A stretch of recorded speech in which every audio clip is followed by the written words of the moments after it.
திருச்சியில வந்து கலைஞர் நூலகம் திறக்க போறாங்க. நான் என்ன சொல்றேன், இது வரைக்கும் நூலகம் திறந்திருக்கீங்கல்ல கலைஞர் பேர்ல, அந்த நூலகத்துக்கு போனா ஒரு பதிவேட்டில் நம்ம சைன் பண்ணணும்ல. எத்தனை நபர் நூலகத்துக்கு வந்திருக்காங்க இந்த தமிழ்நாட்டில் திமுக ஆட்சி வந்த பிறகு? எத்தனை நபர்கள் ஒயின் ஷாப்புக்கு வந்திருக்காங்க? ரெண்டையும் கணக்கெடுக்கலாம். எது ரேஷியோ அதிகமாக நினைக்கிறீங்க? இவ்வளோ பெரிய மரணங்கள் நடந்திருக்கிறதுக்கு எல்லாத்துக்கும் காரணம் யாரு? இந்த ஆட்சி. இவங்க வந்து வெக்கம் இல்லாம இல்ல ஆட்சின்னா சார் சொல்றாங்க, காய்ச்சின கண்ணுக்குட்டின்னு தானே சார் சொல்றாங்க. யாருமா அந்த கண்ணுக்குட்டிக்கு பின்னாடி நிறைய பன்னிக்குட்டி இருக்கு, நிறைய மலைமாடு இருக்கா தெரியுமா? சரி, ஏன் சார் அப்ப அந்த கண்ணுக்குட்டியை மட்டும் பிடிச்சாங்க, அந்த மலைமாடு பன்னிக்குட்டி அதெல்லாம் ஏன் பிடிக்கல? அண்ணன் சீமானும் விஜயும் சேர்ந்து ரெண்டு பேரும் அடிக்கிற அடியில வந்து நீங்க பாருங்க, எல்லா கன்னிக்குட்டி பன்னிக்குட்டி எல்லாத்தையும் ஜெயிலில் போடக்கூடிய வேலையை அவங்க பார்ப்பாங்க.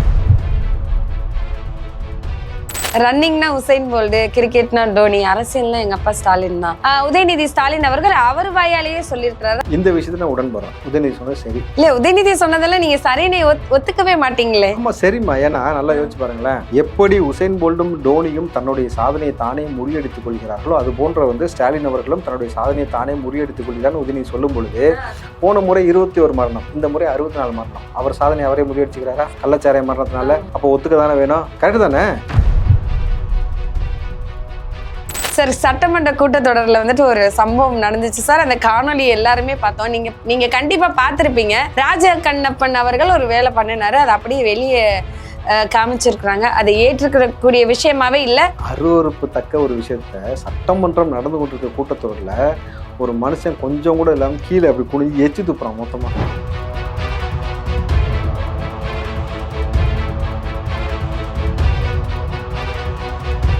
இல்லை, சட்டமன்றத்தில் உட்காந்து இவங்கள காய துப்பிக்கிறாங்கல்ல, இது அவர் மேலே பார்த்து துப்பிருக்கலாம். இல்லை வந்து ஏத்தாப்புல நிறைய பேர் இருந்தாங்க. ஐயோ, ஏத்தாப்புல இருந்து முதல்வர் தெரியுமா? முதல்வருக்கு பின்னாடி உட்காந்துக்கிட்டு எவ்வளோ கேவலமான வேலையை சட்டமன்றத்திலே செய்கிறாங்க. நம்ம தான் இப்போ இந்த நாட்டுக்குள்ளே எவ்வளோ கேவலமான வேலை செய்வாங்க நம்ம கண்ணார பார்க்குறோம்ல. இதுதான் திராவிட மாடல். சீமான் அவர்களையும் விஜய் அவர்களும் சேரக்கூடாது அப்படின்னு சொல்லிட்டு ஒரு கூட்டம் கங்கணம் கட்டிட்டாலே இது எப்படி சேருவாங்க? அதெல்லாம் சேரவே மாட்டாங்க. இவங்களுக்கும் ஒத்தே வராது அப்படின்னு சொல்றவங்களுக்குலாம் நீங்க என்ன சொல்றீங்க? நான் இல்லை, விஜய் பதில் சொல்லிட்டாரு. ஒரு கூட்டம் புறணி பேசிட்டு இருக்குன்னு சொன்னாரா? அதான் நல்லா யோசிச்சு பாருங்க. ஒரு தலைவன் டிக்கெட்டே எடுக்காம திருட்டுத்தனமா ரயில் ஏறி வந்தாக்கா அவனுடைய தொண்டரை எப்படி இருப்பான்? அவனும் திருட்டு பேல தான் இருப்பான். திருட்டுத்தனம் பண்றது பத்தி நீ யாரை சார் சொல்றீங்க? பொதுவா சொல்றேன். ஒரு தலைவன் பொம்பளை பொறிக்காது, பொம்பளை பற்றி இருந்தா இவங்களும் பொம்பளை பத்தி கேவலமா பேசும். ஒரு தலைவன் மிகச்சிறந்த ஆகப்பெரும் தலைவனாக இருந்து மக்களை பற்றி சிந்திச்சு இயற்கை பற்றி சிந்திச்சானா அவன் மக்களை பற்றியும் இயற்கை பற்றி பேசும். இதை யார சொன்னீங்க? இதையும் உங்களுக்கு தெரியும்.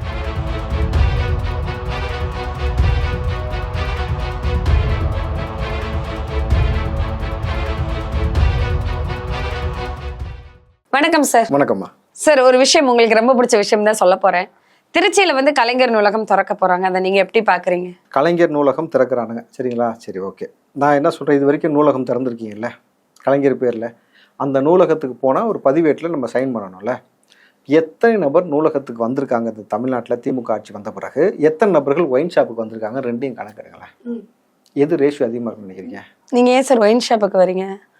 ஒயின் ஷாப் இல்லாட்டி இங்கே ஃபுல்லாயிரும். இங்கே வந்து காலியாக இருக்கிறது காரணமே ஒயின் ஷாப் தான். அப்போ திமுக வந்து தொடர்ச்சியா கலைஞர் பேர்ல நீங்க இந்த நூலகம் திறக்க வைக்கிறீங்களே தவிர படிக்கிறதுக்கு அவனை ரெடி பண்றீங்களா? இல்ல, ஏன் இந்த கேள்வி நான் உங்ககிட்ட கேட்டேன்னா, தொடர்ந்து எல்லா இடங்களிலும் கலைஞர் பேர் அப்படின்னு சொல்லும்போது ரொம்ப கொந்தளிச்சு எழுதல நீங்களும் வரல, அதனாலதான் கேட்கிறேன். அம்மா, ஏன் காசுமா ஓன் காசுமா? நம்ம காசு எடுத்து கொண்டு போய் அவங்க அப்பன் பேரை வச்சுக்கிட்டு இருந்தா அது எப்படி? சொல்லுங்க பாப்போம். நம்ம காசை வச்சு நம்ம அப்பன் பேரையும் நம்ம வைக்கல. அப்போ நீங்க அரசாங்க நூலகம்னு வைக்கிறது தான் கரெக்டான விஷயம். அரசாங்க பேருந்து நிலையம்னு வைங்க. அம்மா உணவகம்னு உங்களுக்கு பிடிக்கலன்னு சொல்லி தானே நீங்க வந்து சரியா பராமரிக்கல. அரசாங்க உணவுன்னு மாத்திட்டு அதை துரிதமா வந்து செயல்படுத்தி எல்லா மக்களுக்கும் உணவு கொடுக்கக்கூடிய வேலையை பார்க்கணும். உங்க ஒப்பன் பேரை எல்லாத்துக்கும் வச்சுட்டு போக வேண்டியது. ஆனா வந்து அங்க போய் பார்த்தா யாருமே இருக்க மாட்டான். அப்ப யாரும் இல்லாத கடைக்கு யார் ராட்டி யாத்திரத்துக்குன்ற மாதிரி நூலகத்தை திறக்கிறீங்க நீங்க. குறிப்பா ஜாஃபர் சாதிக் என்ற ஒருத்தன் திமுகக்குள்ள வரதுக்கு முன்னாடி தமிழ்நாட்டுல மெத்து கிடையாது. அவன் வந்த பிறகு தமிழ்நாட்டுல மெத்து இல்லாத இடமே கிடையாதுன்ற மாதிரி போயிட்டு இருக்கு. அப்ப நீங்க தொடர்ச்சியாக இந்த நூலகத்தை ஓபன் பண்ணி கொண்டு போறதுனால யாருக்கு என்ன பலன்? அப்ப இந்த பக்கம் சாராய கடையை மூடாம இந்த சமூகத்தை திருத்துவதற்கு வாய்ப்பே இல்லை. இன்றைக்கு இவ்வளவு பெரிய மரணங்கள் நடந்திருக்கிறதுக்கு எல்லாத்துக்கும் காரணம் யாரு?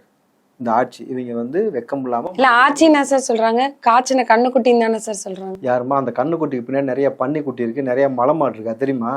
அவன் வீட்டுல ஸ்டாலின். சரி, ஏன் சார் அப்ப அந்த கண்ணுக்குட்டியை மட்டும் பிடிச்சாங்க, அந்த மலைமாடு பன்னிக்குட்டி அதெல்லாம் ஏன் பிடிக்கல? அண்ணன் சீமானும் விஜயும் சேர்ந்து ரெண்டு பேரும் அடிக்கிற அடியில வந்து நீங்க பாருங்க, எல்லா கன்னிக்குட்டி பன்னிக்குட்டி எல்லாத்தையும் ஜெயிலில் போடக்கூடிய வேலையை அவங்க பார்ப்பாங்க.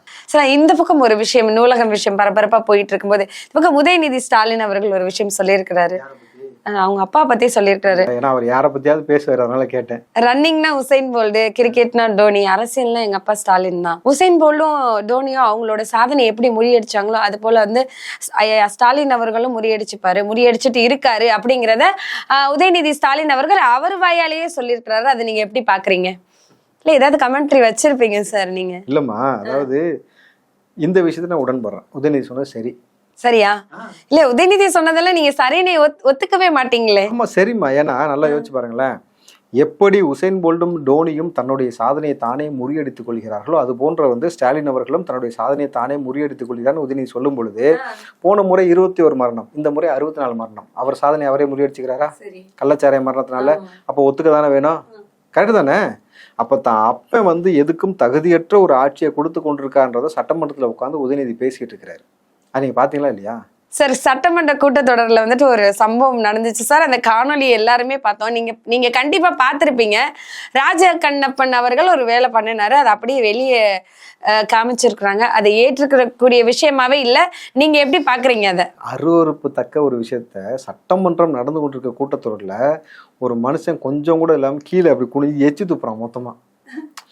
இது எப்படின்னாக்கா, இவங்க அந்த ஹைஜீனிக்கை பற்றி எதுவும் தெரியாது. அதாவது என்ன சொல்கிறேன்னா, யார் எந்த இடத்துல என்ன செய்யணுன்ற ஒரு அறிவோ புரிதலோ இல்லாமல் இவங்க திராவிட மாடல்னாங்க. இவங்க திராவிட மாடலை தீய வைக்க சட்டமன்றத்தில் இவங்களை பற்றி இவங்களே பேசும்போது இவங்களே காரி துப்பிக்கிறானுங்க. அந்த சட்டமன்றத்தில் காரி துப்புறாரு கீழே அப்படியே ஒன்று பார்க்கும்பொழுது பார்க்கவே அருவருப்பாக இருந்துச்சு. இதே அவர் பேர் என்ன சொன்னீங்க? என்ன கண்ணப்பனும் அந்த நபர் தான் ஒரு குறிப்பிட்ட சாதியை சொல்றாரு. இந்த சாதிக்கெல்லாம் இடஒதுக்கீடு இது கொடுக்க முடியாது, நீங்களாம் நிறைய ஹோட்டல் வச்சு வசதியாக பொழைச்சிக்கிறீங்க, உங்களுக்கு ஏன் கொடுக்கணும்னு சொல்றாரு. அதை முடிவு பண்றதுக்கு நீ யார்? முதல்ல நீங்க ஒழுங்கா வந்து சாதியவாரி கணக்கெடுப்பு எடுக்கணும்னு சொல்லி எல்லாருமே வலியுறுத்தும் போது எடுக்க மாட்டேன். ஏன் எடுக்க மாட்டேன்னாக்கா, சாதியவாரி கணக்கெடுப்பு எடுத்துட்டாலே சிறுபான்மை இருக்க மாட்டாங்க. கிறிஸ்தவர்களோ தலித்துகளோ இஸ்லாமியர்களோ சிறுபான்மை லிஸ்ட்ல வர மாட்டாங்க. ஒவ்வொரு சாதி அடிப்படையில் அவங்க எல்லாமே மேன்மை பெற்று வந்துருவாங்க. அதை நம்ம விட்டுறவே கூடாது. திமுக ஏன்னா சாதியை வச்சு சாராயத்தை வச்சு தான் அவங்க வந்து அரசியல் பண்ணுவாங்க. கண்டிப்பா சார்.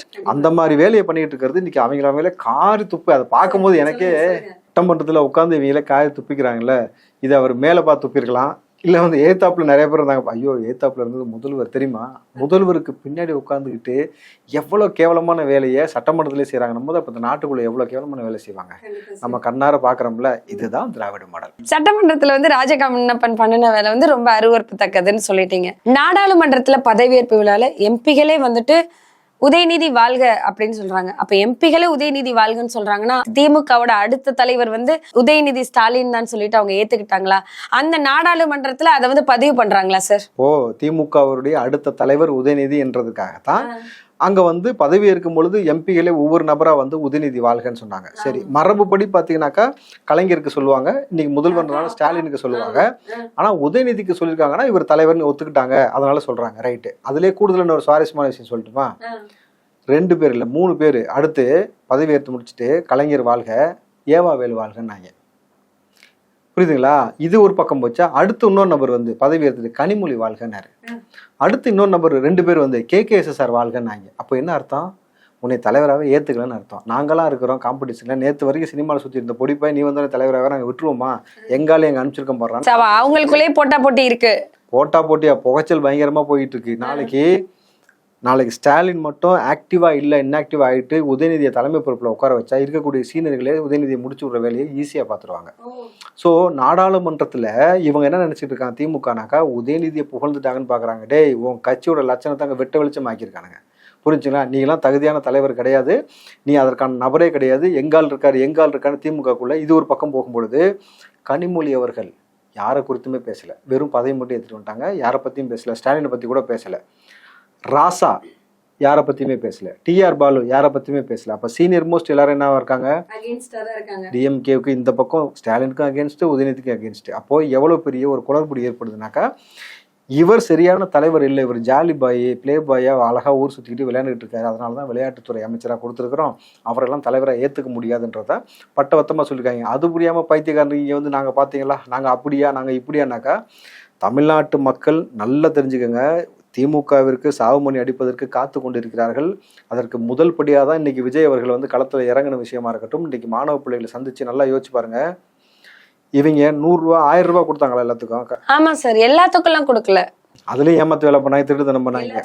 நம்மளுடைய காசு எடுத்து எல்லாமா இப்போ சரி, எல்லாத்துக்கும் கொடுத்திருந்தா உங்க வீட்ல பெண்கள் இருப்பாங்க, எல்லாரும் வாங்குறாங்களா சார்? இல்லம்மா, அதெல்லாம் வந்து இவங்கள்ட்ட வாங்கல, நம்ம தான் கொடுத்துருக்கோம் அவங்களுக்கு. புரியுதுங்களா? நம்மளுடைய காசு எடுத்து பெண்களுக்கு வந்து 1000 ரூபாய் கொடுத்துட்டு கலைஞர் பேர் வச்சாங்க, கலைஞர் மகளிர் உரிமை தொகைன்னு. நல்லா பாருங்க, ஏன் காசு எடுத்து நீ வந்து ஊருக்குலாம் கொடுத்துட்டு உங்க ஒப்பம் பேர் வச்சுக்கிட்டு இருக்க. ஆனா விஜய் அவர்கள் தான் சொந்த காசு, உழைச்ச காசை மாணவர் பிள்ளைகளுக்கு தங்கமாவும் வைரமாவும் வாங்கி கொடுத்துக்கிட்டு இருக்கிறாங்க.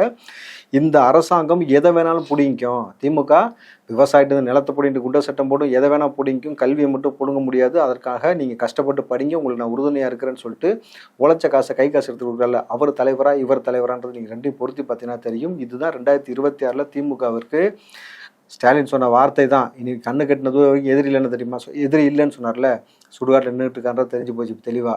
உள்ள வந்துட்டாங்க சீமானும் அண்ணன் விஜயும் வராங்க, 2 பேரும் சேர்ந்தாங்கனாக்கா இவர்களுக்கு குழி பறிக்கிறது மட்டும்தான். எல்லாம் பறிச்சுலாம் ரெடியா இருக்கு. உள்ள தள்ளி விட்டுட்டு கவுண்ட் பண்ணி ஒரு வார்த்தை சொல்லுவான், டேஷ் மேலே ஒரே மிதி. சார் இது ஓகே சார். ஆனா வந்துட்டு சீமான் அவர்களையும் விஜய் அவர்களும் சேரக்கூடாது அப்படின்னு சொல்லிட்டு ஒரு கூட்டம் கங்கணம் கட்டிட்டாலே இது எப்படி சேருவாங்க? அதெல்லாம் சேரவே மாட்டாங்க, இவங்களுக்கு ஒத்தே வராது அப்படின்னு சொல்றவங்களுக்கு எல்லாம் நீங்க என்ன சொல்றீங்க? நான் இல்ல, விஜய் பதில் சொல்லிட்டாரு. ஒரு கூட்டம் புறணி பேசிட்டு இருக்குன்னு சொன்னாரா? அதான் இல்லாத ஒரு விஷயத்த இவங்க வந்து புறணி பேசி இழுத்து விட்டு பாக்குறானுங்க. நீ வேலையை பாரு, நாங்க எங்க வேலையை பார்க்கணும். ரொம்ப தெளிவான நகர்வு விஜய் அவர்களுடைய நகர்வு. நீங்க பாருங்க, திமுகவுக்கு தேவசம் பண்றது கன்ஃபார்ம். சார், கள்ளச்சாராயம் இவ்வளவு விஷயம் நடந்துட்டு இருக்கும்போது கள்ளச்சாராய மரணங்கள் நடந்துச்சு. அதுக்கு அதிமுக வந்து ஆர்ப்பாட்டம் நடத்தினாங்க. அதுக்கு அண்ணன் செந்தமிழன் சீமான் அவர்கள் அதுக்கு வந்து ஆதரவு தெரிவிச்சிருக்காங்க. அதை நீங்க எப்படி பாக்குறீங்க? செம்ம காம்போ உருவாகுதுன்னு பாக்குறேன். நீங்க இந்த அரசியல்ல எந்த இடத்துல எந்த நேரம் வேணாலும் எது வேணா மாறும்னது போல அதிமுகவிற்கு அண்ணன் சீமான் முதல் முறையாக ஆதரவு தெரிவிக்கிறாரு. ஸோ அந்த ஆதரவு யாருக்கான சாவுமொழினாக்கா திமுகவுக்கான சாவு. நல்ல விஷயத்துக்கு ஆதரவு தெரிவிக்கிறது தப்பு இல்லை. அதுதான்மா சொல்றேன். நீங்க நல்ல விஷயத்துக்கு எல்லாரும் ஒண்ணு சேர்றீங்க. இது போன்ற விஷயம் நடக்காமல் தவிர்க்கணும்னாக்கா திமுக இருக்க வரைக்கும் நடக்காது இல்லையா? அவங்கள ஒழிக்கணும்ன்றதுக்காக அந்த ஒற்றை புள்ளிக்காக இவர்கள் எல்லாம் ஒண்ணு சேர்றாங்க. இதைத்தான் நம்ம வரவேற்கிறோம். கண்டிப்பா கண்டிப்பா. அண்ணன் சீமானும் இந்த பக்கம் அதிமுக, இந்த பக்கம் விஜய், இந்த பக்கம் திருமாவளவன், தமுமுக, நிச்சயமா திமுக கூட இருக்காது. அண்ணன் திருமாவளவன் அவர்களும் வந்து திரும்ப ஆரம்பிச்சுட்டாருன்னு சொல்றீங்க. திரும்ப அடிக்க ஆரம்பிக்கிறாரு. அவர் சொல்லுவார்ல, அத்துமீறு அடங்கமறு திரும்பி அடின்னு. அதற்கான துணையாக விஜய் வந்த பிறகு எல்லோரும் களத்துல இறங்கி வேற மாதிரியான ஒரு முன்னெடுப்பு எடுத்துட்டே இருக்காங்க. இந்த பக்கம் அண்ணன் சீமான் ஒரு பக்கம் இருக்கிறாரு.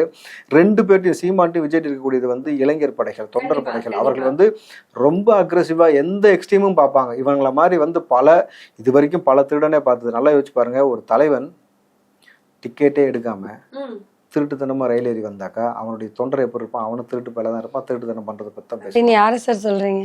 பொதுவா சொல்றேன், சரிங்களா? அதே மாதிரி ஒரு தலைவன் பொம்பளை பொறிக்காது, பொம்பளை பின்னாடி சுத்திருந்தா இவங்களும் பொம்பளை பத்தி கேவலமா பேசும். இதையும் யாரு சார் சொல்றீங்க? ஒரு தலைவன் மிகச்சிறந்த ஆகப்பெரும் தலைவனாக இருந்து மக்களை பற்றி சிந்திச்சு இயற்கை பற்றி சிந்திச்சானா அவன் மக்களை பற்றியும் இயற்கை பற்றி பேசுவான். இதை யார சொன்னீங்க?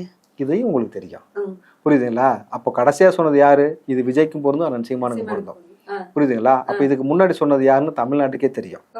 அப்ப இந்த மாதிரியான முன்னெடுப்பை எல்லாம் எடுத்துக்கொண்டுதான் நாளைக்கு 26 களம் காண போறாங்க. நிச்சயம் சொல்றேன், வெற்றி நமதே. கண்டிப்பா அதையும் நம்ம உட்கார்ந்து பேசுவோம் சார், தொடர்ந்து பேசுவோம். நன்றி. நன்றிமா.